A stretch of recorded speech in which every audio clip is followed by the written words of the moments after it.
Hello friends, welcome to our YouTube channel learn with NH. आज के इस video में दोस्तों हम एक और मॉडल पेपर के बारे में डिस्कस करेंगे। ठीक है, आप सभी विद्यार्थी सबसे पहले वीडियो को लाइक कर दीजिए। ठीक है, आज हम यहाँ पर Rajasthan GK, Indian geography, polity, science, computer और साथ ही साथ हिंदी के सवाल भी डिस्कस करेंगे दोस्तों। ठीक है, तो ये आपका कंप्लीट मॉडल पेपर होने वाला है, आपका कंप्लीट रिवीजन हो जाएगा। ठीक है, और काफ़ी सारी चीज़ें मैं आपको यहाँ पर याद कराने की कोशिश करूँगा। ठीक है, तो ये वीडियो आप लोगों के लिए बहुत ही ज़्यादा यूज़फुल होने वाला है। तो चलिए बिना देरी के शुरू करते हैं दोस्तों। पहला सवाल आपकी स्क्रीन पर है। पहला सवाल क्या कह रहा है?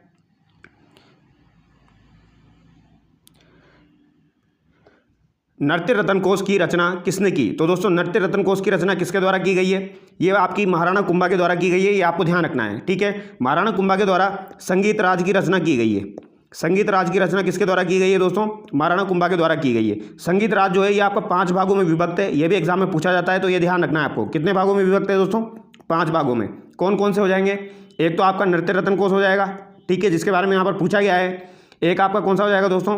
पाठ्य रत्न कोश, ये आपको ध्यान रखना है। ठीक है, एक आपका दोस्तों वाद्य रत्न कोश हो जाएगा, एक आपका गीत रत्न कोश हो जाएगा और एक आपका रस रत्न कोश हो जाएगा। ये आपको ध्यान रखने हैं। ठीक है, ये 5 भाग आपको ध्यान रखने हैं, ये पूछे जाते हैं। ठीक है, आगे देखिए, राजवल्लभ किसके द्वारा लिखी गई है दोस्तों? राजवल्लभ जो है ये आपकी मंडन के द्वारा लिखी गई है, ये भी आपको ध्यान रखना है। ठीक है, आगे देखिए, लाल काले मृदभांड वाली संस्कृति का प्रमुख केंद्र था। लाल काले मृदभांड वाली संस्कृति का प्रमुख केंद्र आहड़ हो जाएगा, ये आपको ध्यान रखना है। ठीक है, आहड़ सभ्यता जो है दोस्तों इसे ताम्रवती सभ्यता भी कहा जाता है, ये आपको ध्यान रखना है। ठीक है, इसे आगाटपुर के नाम से भी जाना जाता है। ठीक है, इसे आगाटपुर के नाम से भी जाना जाता है, ये भी आपको ध्यान रखना है।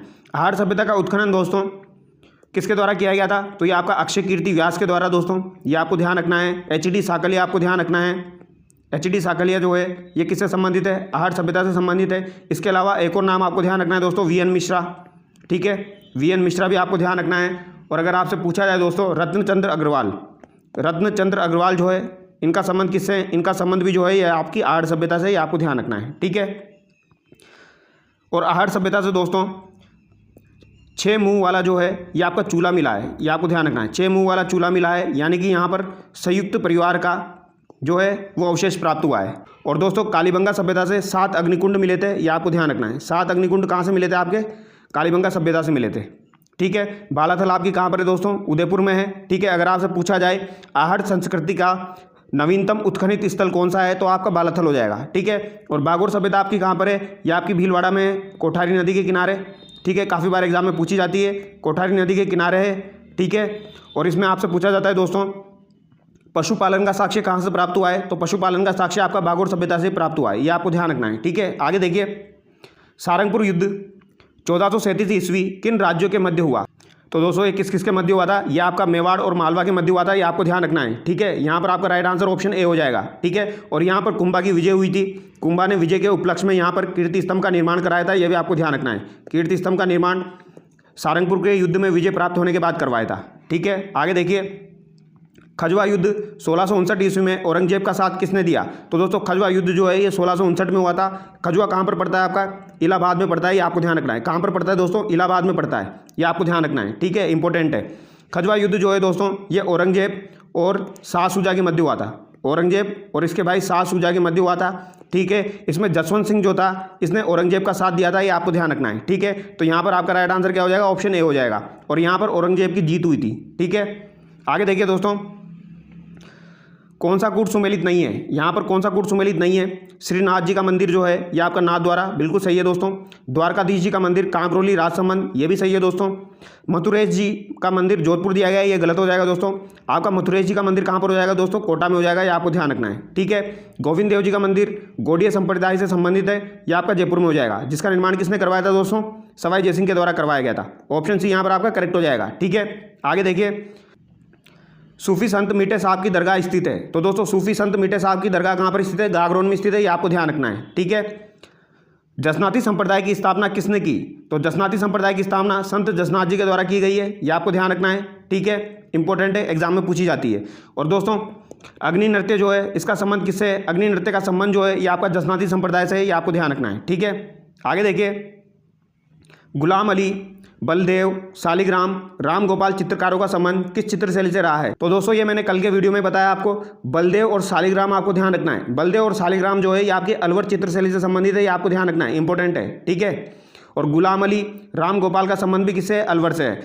अलवर शैली जो है दोस्तों, इसका स्वर्णकाल किसको कहा जाता है? विनय सिंह के काल को कहा जाता है। ये आपको ध्यान रखना है। विनय सिंह का जो काल था वो अलवर चित्रशैली का स्वर्णकाल था। ये आपको ध्यान रखना है, ठीक है। अलवर चित्रशैली में दोस्तों वेश्याओं और गणिकाओं का चित्रण अधिक हुआ है। यह आपको ध्यान रखना है, ठीक है। और अगर आपसे पूछा जाए दोस्तों पारदर्शी वेशभूषा का चित्रण सर्वाधिक कहाँ पर हुआ है, तो पारदर्शी वेशभूषा का जो चित्रण हुआ है दोस्तों वो आपका कहाँ पर हुआ है? वो आपका नागौर में हुआ है, ठीक है। आगे देखिए,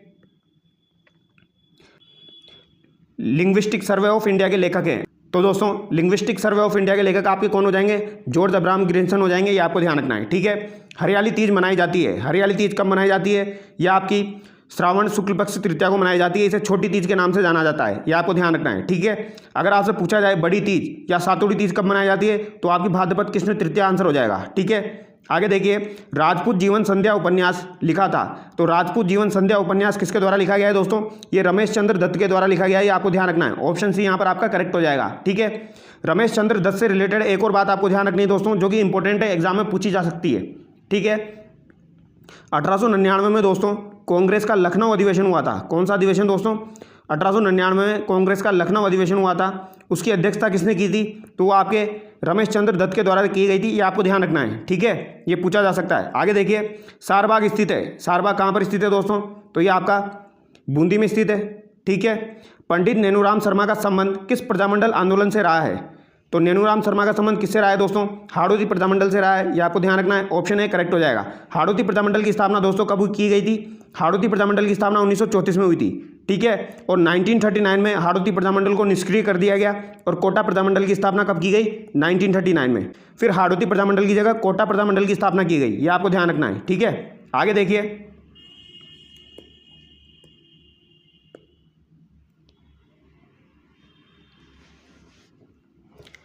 प्रताप नामक समाचार पत्र कहाँ से प्रकाशित होता था? तो दोस्तों प्रताप नामक समाचार पत्र कहाँ से प्रकाशित होता था? यह आपका कानपुर से प्रकाशित होता था। किसके द्वारा किया जाता था दोस्तों?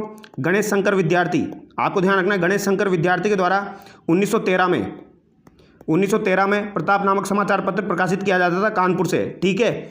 इसमें बिजोलिया किसान आंदोलन का उल्लेख था। यह आपको ध्यान रखना है, ठीक है। बिजोलिया किसान आंदोलन जो है दोस्तों वो फेमस किसकी वजह से हुआ? यह आपको ध्यान रखना है, प्रताप नामक समाचार पत्र की वजह से। यह आपको ध्यान रखना है, ठीक है। आगे देखिए, बालद क्या थे? तो दोस्तों बालद क्या थे? बालद एक सारतुआ है। ये आपको ध्यान रखना है, ठीक है। आगे देखिए, मत्स्य संघ का राज प्रमुख किसे बनाया गया था? मत्स्य संघ का राज प्रमुख धौलपुर के शासक उदयभान सिंह को बनाया गया था। ये आपको ध्यान रखना है। ऑप्शन यहाँ पर करेक्ट हो जाएगा। मत्स्य संघ की स्थापना कब की गई थी दोस्तों? 18 मार्च 1948 को की गई थी। ये आपको ध्यान रखना है, ठीक है। इंपॉर्टेंट है, एग्जाम में पूछा जाता है, ठीक है। यहाँ पर राजधानी किसको बनाया गया था? अलवर को बनाया गया था, ठीक है। और यहाँ पर उद्घाटन कहाँ पर किया गया था दोस्तों? भरतपुर में उद्घाटन किया गया था। ये भी आपको ध्यान रखना है, ठीक है। अगर आपसे पूछा जाए दोस्तों मत्स्य संघ नाम किसने दिया, तो ये किसने दिया था? के.एम. मुंशी के द्वारा दिया गया था। ये आपको ध्यान रखना है, ठीक है। के.एम. मुंशी के द्वारा मत्स्य नाम दिया गया। ये आपको ध्यान रखना है। और यहाँ पर प्रधानमंत्री किसे बनाया गया था? तो ये शोभाराम कुमावत को प्रधानमंत्री बनाया गया था, ठीक है। शोभाराम कुमावत को प्रधानमंत्री बनाया गया था। ये आपको ध्यान रखना है, ठीक है। ये इंपॉर्टेंट बातें हैं। आगे देखिए, उदयपुर में देश हितैषणी सभा का गठन किसने किया? तो देश हितैषणी सभा का गठन दोस्तों कब हुआ था? डेट आपको ध्यान रखनी है, 2 जुलाई 1877 को हुआ था। ये आपको ध्यान रखनी है, ठीक है। एग्जाम में पूछी जाती है। किसने किया था? महाराणा सज्जन सिंह ने किया था। क्यों किया था दोस्तों? वैवाहिक समस्याओं को सुलझाने के लिए देश हितैषणी सभा का गठन किया गया था। ये आपको ध्यान रखना है, ठीक है। वैवाहिक समस्याओं को सुलझाने के लिए, ठीक है। और 1877 में ही दोस्तों इजलास खास की स्थापना किसके द्वारा की गई थी? इजलास खास की स्थापना भी सज्जन सिंह के द्वारा की गई थी। और अगर आपसे पूछा जाए महकमा खास की स्थापना कब की गई? महकमा खास की स्थापना 1869 में की गई। किसके द्वारा की गई थी? यह शंभू सिंह के द्वारा की गई थी, ठीक है। महकमा खास की स्थापना शंभू सिंह के द्वारा की गई थी। आगे देखिए, कौन सा सुशिरवादी यंत्र नहीं है? इनमें से कौन सा सुशिरवादी यंत्र नहीं है? अलगोजा, सतारा, सुरमंडल, मोरचंग। तो दोस्तों अलगोजा, सतारा और मोरचंग जो है ये आपके सुशिरवाद यंत्र में आते हैं। सुरमंडल जो है ये आपका तत्ववाद यंत्र में आता है। ये आपको ध्यान रखना है, ठीक है। आगे देखिए, तुंगा युद्ध किनके मध्य लड़ा गया? तुंगा युद्ध किनके मध्य हुआ था दोस्तों? तो सबसे पहली बात तो आपको ये ध्यान रखनी है, तुंगा युद्ध हुआ कब था? तो दोस्तों ये 28 जुलाई कब हुआ था? 28 जुलाई आपका 1787 को हुआ था। ये आपको ध्यान रखना है, इंपॉर्टेंट है, ठीक है। ये प्रताप सिंह और महादजी सिंधिया के मध्य हुआ था। ऑप्शन है यहाँ पर करेक्ट हो जाएगा, ठीक है। आगे देखिए, झालावाड़ राज्य की स्थापना कब हुई? झालावाड़ राज्य की स्थापना दोस्तों 1838 में हुई थी। ये आपको ध्यान रखना है। और जयपुर की स्थापना कब हुई थी? 1727 में हुई थी। ये भी आपको ध्यान रखना है, इंपॉर्टेंट है, ठीक है। आगे देखिए, राजस्थान का भौगोलिक क्षेत्र कितना है? राजस्थान का भौगोलिक क्षेत्र आपका 3,42,239 वर्ग किलोमीटर हो जाएगा दोस्तों। ऑप्शन भी यहाँ पर करेक्ट हो जाएगा, ठीक है, जो कि भारत के क्षेत्रफल का 10.4% है, याद रह जाएगा। आगे देखते हैं दोस्तों, राजस्थान के किस क्षेत्र में मालवा पठार का विस्तार है? तो दोस्तों मालवा पठार का विस्तार किस क्षेत्र में है? ये आपका दक्षिण पूर्वी क्षेत्र में हो जाएगा। ऑप्शन ए करेक्ट हो जाएगा, ठीक है। मैंने आपको सारे पठार बता दिए दोस्तों। राजस्थान का सबसे ऊंचा पठार उड़िया का पठार है, जिसकी ऊंचाई कितनी है? 1360 मीटर है, ये आपको ध्यान रखना है, ठीक है।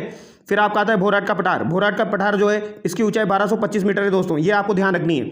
ये आपका कुंभलगढ़ और गोगुंदा के मध्य विस्तृत है। इसके बाद आता है दोस्तों आपका लसाड़िया का पठार। लसाड़िया का पठार आपका सलूम्बर में स्थित है, जो कि जैसलमेर झील के पूर्व में स्थित है, ये आपको ध्यान रखना है। उबड़ खाबड़ पठार है। इसके बाद आपका आता है दोस्तों ऊपरमाल का पठार। ऊपरमाल का पठार दोस्तों भैंस के ऊपर बीज, ये आपका बिजोलिया से लेके बेसोरगढ़ तक विस्तृत है, ये आपको ध्यान रखना है, ठीक है। आगे देखिए, मुकुंदरा की पहाड़ियाँ अधिकतर विस्तारित है। तो दोस्तों मुकुंदरा की पहाड़ियाँ आपकी कोटा और झालावाड़ में हो जाएगा, तो ये आपका ऑप्शन डी करेक्ट हो जाएगा, ठीक है। सांबर झील आंतरिक अपवाह क्षेत्र की नदी कौन सी है? तो सांबर झील में आंतरिक अपवाह क्षेत्र की नदी कौन सी है दोस्तों? तो यहाँ पर आपका राइट आंसर क्या हो जाएगा दोस्तों? मेंढा हो जाएगा, ये आपको ध्यान रखना है, ठीक है। सांबर झील में दोस्तों काफ़ी सारी नदी अपना जल गिराती है, तो कुछ नाम आपको ध्यान रखने दोस्तों। एक तो आपकी हो जाएगी मेंथा, ठीक है। एक आपकी हो जाएगी दोस्तों रूपनगढ़। रूपनगढ़ नदी जो है ये भी सांबर झील में अपना जल गिराती है। इसके अलावा खारी नदी हो जाएगी दोस्तों, ठीक है। इसके अलावा खंडेला हो जाएगी। ये कुछ नदियाँ हैं दोस्तों जो कि सांबर झील में अपना जल गिराती है, तो ये ध्यान रखना है आपको, ठीक है। आगे देखिए, राजस्थान में निम्नलिखित में से नदियों का कौन सा युग्म सही सुमेलित है?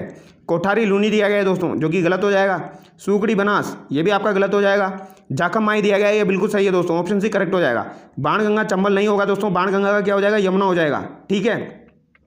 और सूकड़ी का क्या हो जाएगा? लूनी हो जाएगा। और कोठारी का पूछा जाए तो बनास हो जाएगा, ठीक है। आगे देखिए,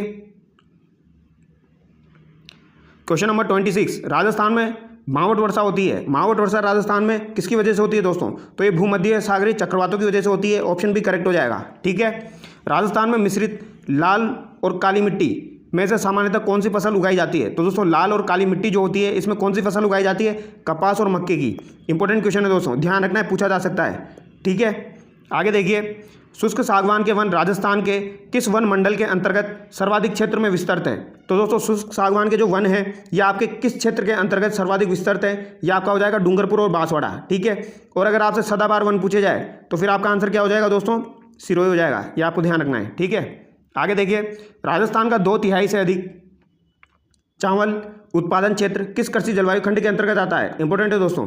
तो दोस्तों 2/3 से अधिक चावल उत्पादन क्षेत्र जो है ये आपका आर्द्र दक्षिणी मैदान में आता है, ऑप्शन सी यहाँ पर करेक्ट हो जाएगा, ठीक है। आगे देखिए, मेवात नस्ल के गोवंश, भैंस व बकरी राजस्थान के किन जिलों में पाए जाते हैं? तो दोस्तों मेवात वाला क्षेत्र कौन सा हो जाएगा आपका? अलवर, भरतपुर, धौलपुर हो जाएगा, ये आपको ध्यान रखना है, ठीक है। अब आप लोग मुझे कमेंट करके बताइए दोस्तों, खेरी नस्ल की जो भेड़ है ये कहाँ पर पाई जाती है? ये आप मुझे कमेंट करके बताइए, ठीक है। आगे देखिए, बंद बारेटा वन्यजीव अभ्यारण्य राजस्थान के किस जिले में अवस्थित है? बंद बारेटा आपका कहाँ पर हो जाएगा? भरतपुर में हो जाएगा, इंपॉर्टेंट है, ठीक है, पूछा जाता है।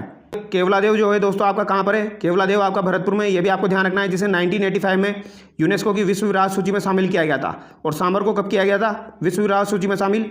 रामसर साइट में 1990 में, ये आपको ध्यान रखना है, ठीक है। आगे देखिए, राजस्थान में जैविक उद्यान कहाँ स्थापित किए गए हैं? तो जैविक उद्यान कहाँ पर स्थापित किए गए हैं दोस्तों? अच्छा सवाल है। नाहरगढ़, सज्जनगढ़ और माचिया, ऑप्शन ए आपका करेक्ट हो जाएगा, ठीक है। बीकानेर के इतिहास में कौन सी ख्यात अति लाभदायक है? तो बीकानेर के इतिहास में कौन सी ख्यात अति लाभदायक है? ये देखिए आप, मुंडियारी ख्यात, बांकीदासरी ख्यात। बांकीदासरी ख्यात जो है दोस्तों इसमें जयपुर और जोधपुर की स्थापना तिथि का पता चलता है, ये आपको ध्यान रखना है। जयपुर और जोधपुर की स्थापना कब हुई उसका पता किस में चलता है? बांकीदासरी ख्यात में चलता है, ये आपको ध्यान रखना है, ठीक है। यहाँ पर आपका राइट आंसर क्या हो जाएगा दोस्तों? दयालदासरी ख्यात, ठीक है, जो किसके द्वारा लिखी गई है? दयालदास जी के द्वारा लिखी गई है, ठीक है। दयालदास आपके किसके दरबारी कवि थे? रतन सिंह के दरबारी कवि थे, ये आपको ध्यान रखना है, ये एक बार एग्जाम में पूछा जा चुका है, ठीक है। आगे देखिए, कुछ नदी घाटी परियोजनाएं दी गई है और यहाँ पर उनके सहयोगी राज्य कौन कौन से? भाखड़ा नागल, पंजाब, हरियाणा, राजस्थान, बिल्कुल सही दिया गया है दोस्तों। चंबल, मध्य प्रदेश, राजस्थान, ये भी सही दिया गया है दोस्तों। व्यास, पंजाब, राजस्थान, उत्तर प्रदेश, तो दोस्तों यहाँ पर उत्तर प्रदेश नहीं होगा, यहाँ पर क्या होगा? हरियाणा, ठीक है। तो यहाँ पर आपका व्यास करेक्ट आंसर हो जाएगा, ठीक है। माही बजाज सागर गुजरात और राजस्थान की संयुक्त परियोजना है, ये भी बिल्कुल सही है दोस्तों, ठीक है। आगे देखिए, माही बजाज सागर परियोजना का मुख्य बांध किस स्थल पर निर्मित है? तो दोस्तों माही बजाज सागर का मुख्य बांध जो है ये आपका भोरखेड़ा में स्थित है, बजाज सागर बांध, ये आपको ध्यान रखना है, ठीक है। और कडाना बांध जो है दोस्तों ये भी आपका माही नदी पर स्थित है। कहाँ पर? गुजरात के अंदर। ठीक है, ये भी आपको ध्यान रखना है। एक और बांध माही नदी पर बना हुआ है दोस्तों, कागदी पिकअप बांध। तो कागदी पिकअप बांध जो है ये भी आपका माही नदी पर है, ये आपको ध्यान रखना है। ठीक है, माही बजाज सागर परियोजना जो है दोस्तों ये टोटल 140 मेगावाट विद्युत का उत्पादन करती है, ये आपको ध्यान रखना है। ठीक है, आगे देखिए क्वेश्चन नंबर 36। 18वीं शताब्दी में राजस्थान में रेण, शाहपुरा, सिंहस्थल, खेड़ापा किस संप्रदाय के 4 प्रमुख केंद्र थे? तो ये राम स्नेही संप्रदाय के प्रमुख केंद्र थे। ऑप्शन भी करेक्ट हो जाएगा। रेण शाखा के संस्थापक कौन थे दोस्तों? संत दरियाऊ जी। शाहपुरा के कौन हो जाएंगे? संत रामचरण जी। सिंहस्थल के कौन हो जाएंगे दोस्तों?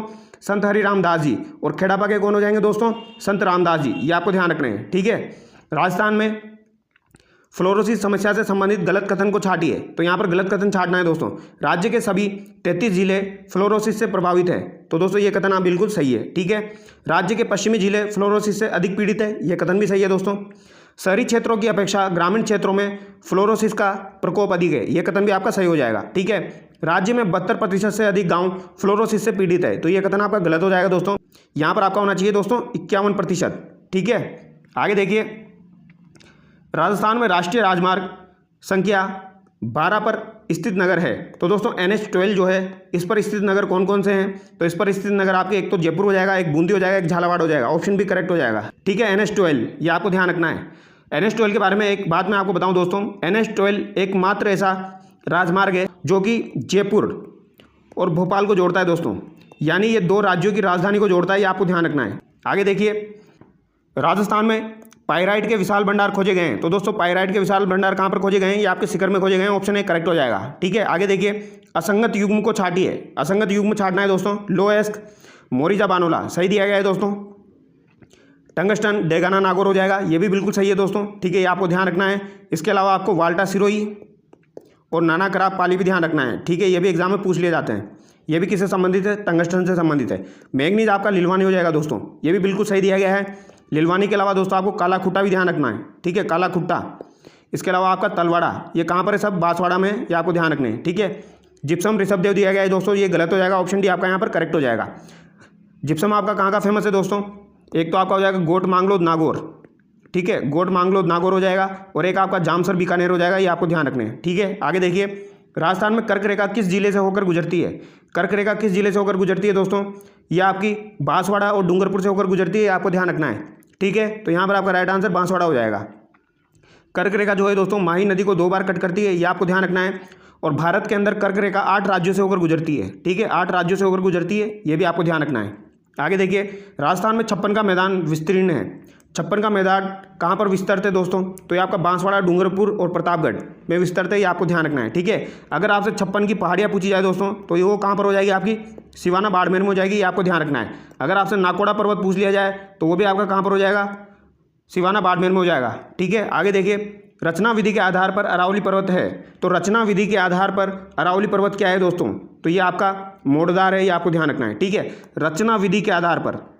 ठीक है, मोड़दार हो जाएगा, ये आपको ध्यान रखना है। ठीक है, राजस्थान में आंतरिक प्रवाह क्षेत्र की सबसे बड़ी नदी कौन सी है? आंतरिक प्रवाह क्षेत्र की सबसे बड़ी नदी आपकी घग्गर हो जाएगी, ये आपको ध्यान रखना है। ठीक है, आगे देखिए दोस्तों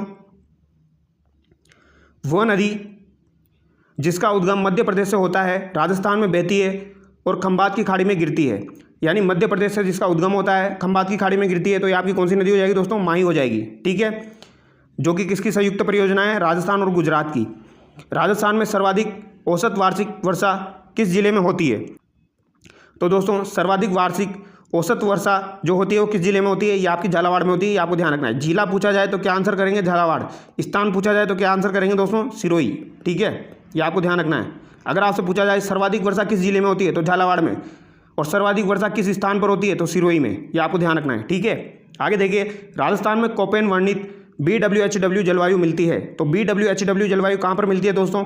ये आपके जैसलमेर, बीकानेर और गंगानगर में मिलती है, ये आपको ध्यान रखना है। ठीक है, आगे देखिए राजस्थान में मिश्रित लाल व काली मिट्टी में सामान्यतः कौन सी फसलें उगाई जाती है? ये अभी मैंने आपको बताया था दोस्तों, ये आपका कपास और मक्का हो जाएगा। ठीक है, आगे देखिए राजस्थान में कितने प्रतिशत भू क्षेत्र पर वनों का विस्तार है? तो दोस्तों वनों का विस्तार जो है वो आपका 9.6 पर है, ये आपको ध्यान रखना है। ठीक है, तो यहाँ पर आपका राइट आंसर क्या हो जाएगा दोस्तों? ऑप्शन बी हो जाएगा। आगे देखिए राजस्थान में प्रथम जैविक उद्यान कहाँ स्थापित किया गया? तो प्रथम जैविक उद्यान कहाँ पर स्थापित किया गया था? ये आपका सज्जनगढ़, उदयपुर में स्थापित किया गया है, ये आपको ध्यान रखना है। आगे देखिए, अलीगढ़ में मोहम्मडन एंग्लो ओरिएंटल कॉलेज की स्थापना किसने की थी? तो दोस्तों अलीगढ़ में मोहम्मडन एंग्लो ओरिएंटल कॉलेज की स्थापना जो है ये आपकी सैयद अहमद खान ने की थी, ये आपको ध्यान रखना है, ठीक है। और ये कब की गई थी दोस्तों? तो ये आपकी 1875 में की गई थी, ये भी आपको ध्यान रखना है, ठीक है। आगे देखिए, 1924 में कांग्रेस के बेलगाम सम्मेलन के दौरान कांग्रेस के अध्यक्ष कौन थे? तो दोस्तों बेलगाम सम्मेलन जब हुआ था 1924 में, तो इसके अध्यक्ष कौन थे? महात्मा गांधी थे, ये आपको ध्यान रखना है, ठीक है। आगे देखिए, नवंबर 1915 में किसको लाहौर में फरवरी 1915 के गदर षड्यंत्र में उसकी भूमिका के लिए फांसी दी गई थी? तो दोस्तों किसको फांसी दी गई थी? यहाँ पर आपके करतार सिंह सराभा को फांसी दी गई थी, आपको ध्यान रखना है, ठीक है। गदर षड्यंत्र के तहत, गदर षड्यंत्र के तहत फांसी दी गई थी दोस्तों करतार सिंह सराभा को, ये आपको ध्यान रखना है। कब? 1915 में। ये इंपॉर्टेंट है, पूछा जा सकता है। गदर षड्यंत्र का संबंध किससे है दोस्तों? करतार सिंह सराभा से, 1915। किस स्वतंत्रता सेनानी का 18 वर्ष की आयु में निधन हो गया था? तो 18 वर्ष की आयु में किस स्वतंत्रता सेनानी का निधन हो गया था दोस्तों? तो ये खुदीराम बोस का हो गया था, ये आपको ध्यान रखना है, ठीक है। इंपॉर्टेंट है दोस्तों, ये पूछा जा सकता है। आगे देखिए, गांधी जी का सर्वोदय से क्या तात्पर्य था? तो सर्वोदय से क्या तात्पर्य था दोस्तों? नैतिक मूल्यों पर आधारित एक नए समाज का सृजन। Option C. कहाँ और कब खिलाफत समिति बनाई गई थी? तो दोस्तों खिलाफत समिति मैंने आपको बताया था मोहम्मद अली और शौकत अली के द्वारा मार्च 1919 में बॉम्बे में बनाई गई थी। ऑप्शन भी यहाँ पर आपका करेक्ट हो जाएगा, ठीक है। आगे देखिए, भारतीय सांविधिक आयोग 1928 की अध्यक्षता किसने की थी? तो दोस्तों भारतीय सांविधिक आयोग 1928 की अध्यक्षता सर जॉन साइमन ने की थी, ये आपको ध्यान रखना है, ठीक है। साइमन कमीशन जो है दोस्तों इसकी स्थापना 1927 में हुई थी और ये भारत कब आया था? ये 3 फरवरी 1928 को भारत आया था। ये डेट आपको ध्यान रखनी, 3 फरवरी 1928, ये एग्जाम में पूछी जाती है, ठीक है। आगे देखिए, निम्नलिखित में से किस वर्ष गांधी इरविन समझौते पर हस्ताक्षर किए गए? तो दोस्तों गांधी इरविन समझौते पर हस्ताक्षर 1931 में किया गया, ये आपको ध्यान रखना है। आज़ाद हिंद एक भारतीय अस्थायी सरकार थी जिसे काबिज किए गए में वर्ष 1943 में स्थापित किया गया था। तो ये सिंगापुर में दोस्तों किसके द्वारा स्थापित किया गया था दोस्तों इसे? तो ये सुभाष चंद्र बोस के द्वारा स्थापित किया गया था, ये आपको ध्यान रखना है। सुभाष चंद्र बोस के द्वारा स्थापित किया गया था, ठीक है। इंपॉर्टेंट है, पूछा जा सकता है। आगे देखिए, भारत के स्वतंत्रता आंदोलन के किस नेता को grand old man of India कहा जाता है? तो दोस्तों great old man of India दादा भाई नेहरू जी को कहा जाता है, ये आपको ध्यान रखना है, इंपॉर्टेंट है। दादा भाई नेहरू जी के द्वारा दोस्तों 1866 ईस्वी में ईस्ट इंडिया एसोसिएशन की स्थापना की गई थी। ईस्ट इंडिया एसोसिएशन की स्थापना किसके द्वारा की गई थी दोस्तों? तो ये दादा भाई नेहरू जी के द्वारा की गई थी 1866 में। आगे देखिए, हिमालय पर्वत श्रृंखला के बारे में निम्नलिखित में से कौन सा कथन सही नहीं है? तो यहाँ पर कौन सा कथन सही नहीं है दोस्तों, वो हमको देखना है। हिमाद्री के समीपवर्ती दक्षिण में स्थित श्रृंखला को शिवालिक कहा जाता है। शिवालिक पर्वतमाला नदियों द्वारा लाए गए असमेकित अवसादों से बनी है। हिमाद्री का कोर ग्रेनाइट से बना है। इसके सबसे उत्तरी भाग को हिमाद्री कहा जाता है। तो दोस्तों यहाँ पर कौन सा सही नहीं है? तो यहाँ पर आपका ऑप्शन ए सही नहीं है, ये आपको ध्यान रखना है। आगे देखिए, कुमाऊं हिमालय निम्नलिखित में से किन दो नदियों के बीच स्थित है? तो दोस्तों कुमाऊं हिमालय जो है ये आपका किन नदियों के बीच में स्थित है? यहाँ पर एक बात आपको ध्यान रखनी दोस्तों, बुनाड के द्वारा एक विभाजन किया गया था, ये विभाजन आपको ध्यान रखना है, ठीक है। इस तरीके से आप 5 नदियाँ बना लीजिए दोस्तों, ठीक है। एक तो आपकी हो जाएगी सिंधु, एक आपकी हो जाएगी सतलज, सिंधु सतलज, काली और तीस्ता और ब्रह्मपुत्र, ठीक है। सिंधु सतलज, काली, तीस्ता और ब्रह्मपुत्र। सिंधु सतलज के बीच का जो मैदान है दोस्तों इसे क्या कहा जाता है? इसे पंजाब का मैदान कहा जाता है, ठीक है। और आपका सतलज और काली के मध्य का जो मैदान हो जाएगा इसे कुमाऊं हिमालय कहा जाता है, ये आपको ध्यान रखना है, ठीक है। और काली और तीस्ता के मध्य का जो मैदान है इसे क्या कहा जाता है? इसे आपका दोस्तों नेपाल का मैदान कहा जाता है, ये आपको ध्यान रखना है। और तीस्ता और ब्रह्मपुत्र के मध्य का जो है दोस्तों इसे असम का मैदान कहा जाता है, ठीक है। असम हिमालय, नेपाल हिमालय, कुमाऊं हिमालय और पंजाब हिमालय कहा जाता है, ठीक है। तो ये आपको ध्यान रखना है। अब यहाँ पर क्या पूछा गया हमसे? यहाँ पर पूछा गया था दोस्तों कुमाऊं हिमालय किन दो नदियों के मध्य स्थित है? तो ये आपका सतलज और काली के मध्य स्थित है, यानी कि आपका राइट आंसर क्या हो जाएगा दोस्तों? सतलज और काली, ये आपको ध्यान रखना है, ठीक है। प्रसिद्ध वुलर झील एवं डल झील स्थित है, तो वुलर झील डल झील आपकी कहाँ पर हो जाएगी? जम्मू एंड कश्मीर में हो जाएगी, ये आपको ध्यान रखना है, ठीक है। अगर आपसे पूछा जाए दोस्तों लोकटक झील कहाँ पर स्थित है? तो लोकटक झील जो है ये आपके मणिपुर में स्थित है, ठीक है। अगर आपसे पूछ लिया जाए चिल्का झील कहाँ पर स्थित है? तो चिल्का झील आपकी उड़ीसा में स्थित है, ये भी आपको ध्यान रखना है, ठीक है। और लोनार और पोवाई झील जो है दोस्तों ये मैंने आपको याद करवाई दी है, कहाँ पर स्थित है? महाराष्ट्र में स्थित है। इसको कैसे याद करोगे आप? महापोलो, ठीक है। पो से आपकी पोवाई हो जाएगी, लो से आपकी लोनार हो जाएगी, ठीक है। और ये महाराष्ट्र में स्थित है। आगे देखिए, गंगा नदी का उद्गम गंगोत्री ग्लेशियर से होता है और यह किस में जाकर समाप्त हो जाती है? तो दोस्तों ये बंगाल की खाड़ी में जाकर समाप्त हो जाती है, ये आपको ध्यान रखना है। ठीक है, आगे देखिए 65, शुष्क भूमि कृषि के लिए निम्नलिखित में से कौन सी फसल उपयुक्त है? तो दोस्तों शुष्क भूमि कृषि के लिए निम्नलिखित में से कौन सी फसल उपयुक्त है? ये आपकी हो जाएगी रागी, ये आपको ध्यान रखना है। भारत में इस्पात संयंत्रों के संदर्भ में निम्नलिखित में से कौन सा युग्म सही नहीं है? दुर्गापुरा ओडिशा दिया गया है दोस्तों, जो कि गलत है। दुर्गापुरा आपका कहाँ पर हो जाएगा? पश्चिम बंगाल में हो जाएगा दोस्तों। ठीक है, सलेम तमिलनाडु दिया गया है, ये सही है। राउरकेला जो है दोस्तों, यहाँ से आपको ऊ निकाल लेना है। ठीक है, राउर से आपको क्या कर लेना है? ऊ निकाल लेना है, तो ऊ से क्या हो जाएगा दोस्तों? उड़ीसा हो जाएगा। तो राउरकेला कहाँ पर है दोस्तों? उड़ीसा में, ये आपको ध्यान रखना है। ठीक है, आगे देखिए महानदी के तट पर कौन सा शहर स्थित है? तो दोस्तों महानदी के तट पर कौन सा शहर स्थित है? ये आपका कटक स्थित है, ये आपको ध्यान रखना है। अगर आपसे पूछा जाए कोटा कौन सी नदी के तट पर है, तो ये चंबल नदी के तट पर है, ये आपको ध्यान रखना है। और बद्रीनाथ कौन सी नदी के तट पर है? तो ये अलकनंदा नदी के तट पर बद्रीनाथ स्थित है, ये आपको ध्यान रखना है। और बेंगलोर कौन सी नदी के तट पर स्थित है? ये भी आपसे एग्जाम में पूछा जा सकता है। तो बेंगलोर आपका वर्षभाती नदी के तट पर स्थित है दोस्तों, वर्षभावती नदी के तट पर स्थित है बेंगलोर, ये आपको ध्यान रखना है। ठीक है, आगे देखिए बुगलीहार बांध किस नदी पर बनाया गया है? तो दोस्तों बुगलीहार बांध जो है आपका चिनाब नदी पर बनाया गया है, जम्मू कश्मीर में। निम्नलिखित में से किस राज्य में दक्षिण पश्चिम मानसून से अल्प वर्षा होती है?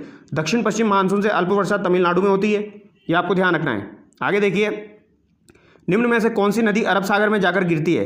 अरब सागर में कौन सी नदी जाकर गिरती है? तो ये माही हो जाएगी। ठीक है, किसने प्रांतीय संविधान समिति का नेतृत्व किया था? तो दोस्तों प्रांतीय संविधान समिति का नेतृत्व किसने किया था? तो ये आपके सरदार वल्लभ भाई पटेल ने किया था, ये आपको ध्यान रखना है। अगर डॉक्टर राजेंद्र प्रसाद से रिलेटेड पूछी जाए दोस्तों, तो ये आपकी कौन कौन सी हो जाएगी? आपकी हो जाएगी एक तो प्रक्रिया नियमन समिति, ये आपको ध्यान रखनी है। और इसके अलावा संचालन समिति, इनका नेतृत्व किसने किया था? तो ये डॉक्टर राजेंद्र प्रसाद ने किया था। ठीक है, और जवाहरलाल नेहरू ने किसका नेतृत्व किया था? तो इन्होंने संघ संविधान समिति का नेतृत्व किया था, ये आपको ध्यान रखना है। संघ संविधान समिति का नेतृत्व किन्होंने किया? जवाहरलाल नेहरू ने। ठीक है, आगे देखिए भारतीय संविधान का अनुच्छेद 27 किसी भी धर्म विशेष को बढ़ावा देने के लिए करों के भुगतान के रूप में स्वतंत्रता किससे संबंधित है? तो ये किससे संबंधित है दोस्तों? आपके जो मौलिक अधिकार है दोस्तों वो 12 से लेकर 35 तक दिए गए हैं। ठीक है, तो 27 किसके बीच में आ जाएगा? बीच में आ जाएगा, यानी कि ये मौलिक अधिकार है। ठीक है, आगे देखिए भारतीय संविधान का अनुच्छेद 20 दोष सिद्धि के संबंध में अपराधों के लिए संरक्षण किससे संबंधित है? तो दोस्तों अनुच्छेद 20 जो है ये भी आपका मौलिक अधिकार हो जाएगा। ठीक है, भारत के राष्ट्रपति है, तो भारत के राष्ट्रपति क्या है दोस्तों? ये देश के प्रमुख होते हैं। ठीक है, सरकार का प्रमुख जो होता है वो तो प्रधानमंत्री होता है। ठीक है, आगे देखिए क्वेश्चन नंबर 75, राष्ट्रपति निम्नलिखित में से किस कोष से किसी अप्रत्याशित खर्च के लिए धन दे सकते हैं? तो अप्रत्याशित धन जो है यह आकस्मिक निधि से दे सकते हैं, ये आपको ध्यान रखना है। आकस्मिक निधि जो है इसका उल्लेख अनुच्छेद 267 में दिया गया है, ये आपको ध्यान रखना है। आगे देखिए राज्यसभा के सदस्यों का चुनाव किसके द्वारा किया जाता है? तो दोस्तों राज्यसभा के सदस्यों का चुनाव विधानसभा के चुने हुए सदस्यों के द्वारा किया जाता है, ये आपको ध्यान रखना है। आगे देखिए लोकसभा के पहले स्पीकर कौन थे? इंपॉर्टेंट है दोस्तों, पूछा जा सकता है।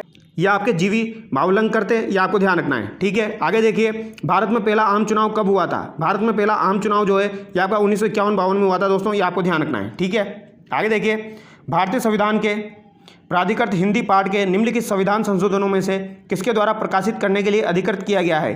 तो यहाँ पर दोस्तों 58वां संविधान संशोधन 1987। ठीक है, आगे देखिए नियंत्रक एवं महालेखा परीक्षक प्राथमिक रूप से संसद की निम्नलिखित में से किस समिति से जुड़ा हुआ है? तो दोस्तों C&AG जो होता है यानी नियंत्रक एवं महालेखा परीक्षक जो होता है ये लोक लेखा समिति से जुड़ा हुआ होता है। ऑप्शन सी यहाँ पर करेक्ट हो जाएगा। ठीक है, आगे देखिए दोस्तों कोई वस्तु 12 सेंटीमीटर वक्ता त्रिज्या के अवतल दर्पण के सामने 10 सेंटीमीटर दूरी पर रखी है, दर्पण से बने प्रतिबिंब की दूरी कितनी होगी?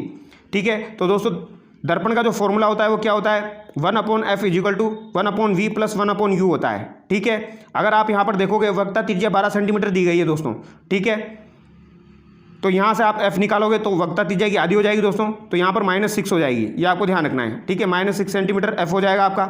ठीक है, और यहाँ पर वस्तु की दूरी दी गई है दोस्तों, कितनी दी गई है? -10 सेंटीमीटर हो जाएगी। ठीक है, तो यहाँ से हम v निकाल लेंगे दोस्तों, तो v हम निकालेंगे तो ये -15 सेंटीमीटर निकल के आएगा दोस्तों, तो यहाँ पर आपका राइट आंसर ऑप्शन सी हो जाएगा। आगे देखिए एक विद्युत धारा हमेशा एक क्षेत्र का उत्पादन करती है, तो दोस्तों ये चुंबकीय क्षेत्र का उत्पादन करती है। ठीक है, निम्नलिखित में से कौन सा मानव निर्मित पारिस्थितिकी तंत्र नहीं है?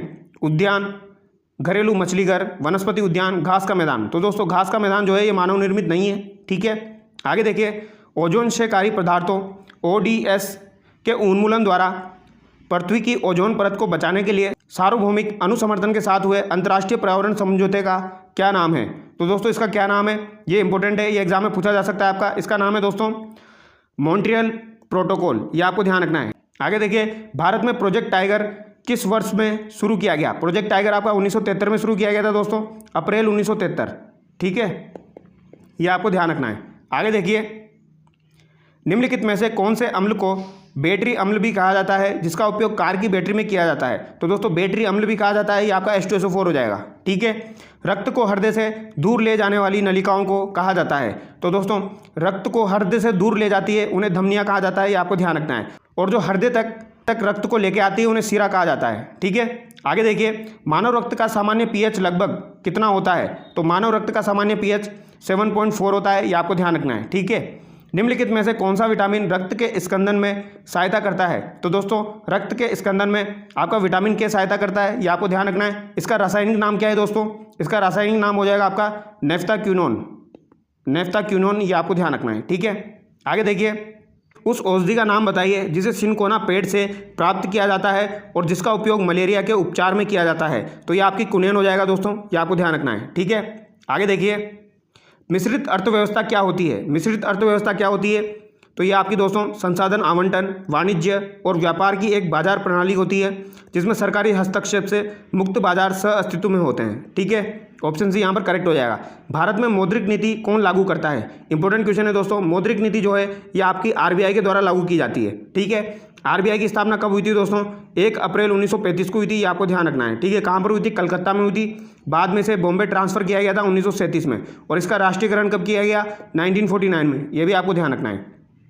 आगे देखिए, विकास की महान लोबिस योजना किस पंचवर्षीय योजना के दौरान अपनाई गई थी? तो दोस्तों PC महान लोबिस योजना जो है ये आपकी दूसरी पंचवर्षीय योजना में अपनाई गई थी, ये आपको ध्यान रखना है। ठीक है, आगे देखिए, भारत की बैंकिंग प्रणाली के संदर्भ में NEFT का फुल फॉर्म क्या होता है दोस्तों? NEFT का फुल फॉर्म आपका क्या हो जाएगा? National electronic fund transfer, option B यहाँ पर करेक्ट हो जाएगा। ठीक है, आगे देखिए, भारत में शून्य आधारित बजट किस वर्ष से पहली बार प्रयोग किया गया था? तो दोस्तों शून्य आधारित बजट जो है ये पहली बार 1987 में प्रयोग किया गया, ये आपको ध्यान रखना है। ठीक है, आगे देखिए, कंप्यूटर विज्ञान में डेटा पर खतरा उत्पन्न होता है जब पाइपलाइन रीड राइट एक्सेस का क्रम ऑपरेंडस के लिए बदल देती है, ऑप्शन ए यहाँ पर आपका करेक्ट हो जाएगा। ठीक है, आगे देखिए, निम्नलिखित में से किस उपकरण का उपयोग कंप्यूटर में डेटा एंटर दर्ज करने के लिए नहीं किया जाता है?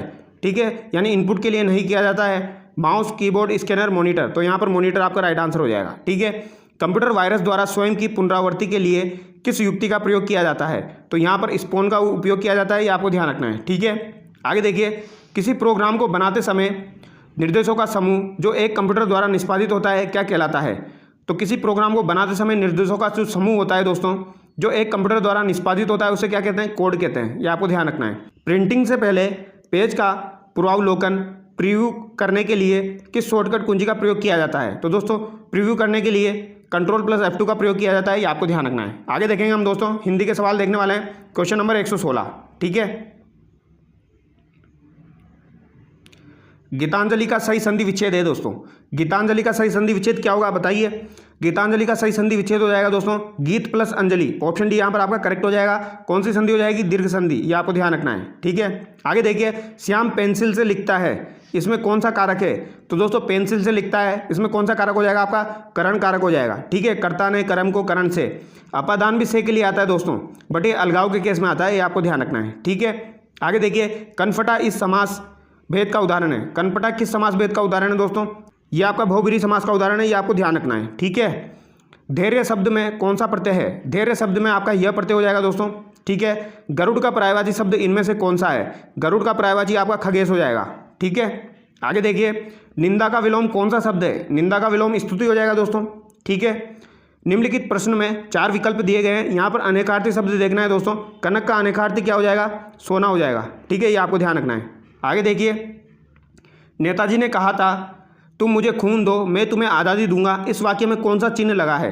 तो दोस्तों यहाँ पर इस वाले चिन्ह की बात की जा रही है, ये कौन सा चिन्ह है? ये आपका उद्धरण चिन्ह है, ये आपको ध्यान रखना है। ठीक है, भाषा की मूल इकाई क्या होती है? भाषा की मूल इकाई ध्वनि होती है दोस्तों।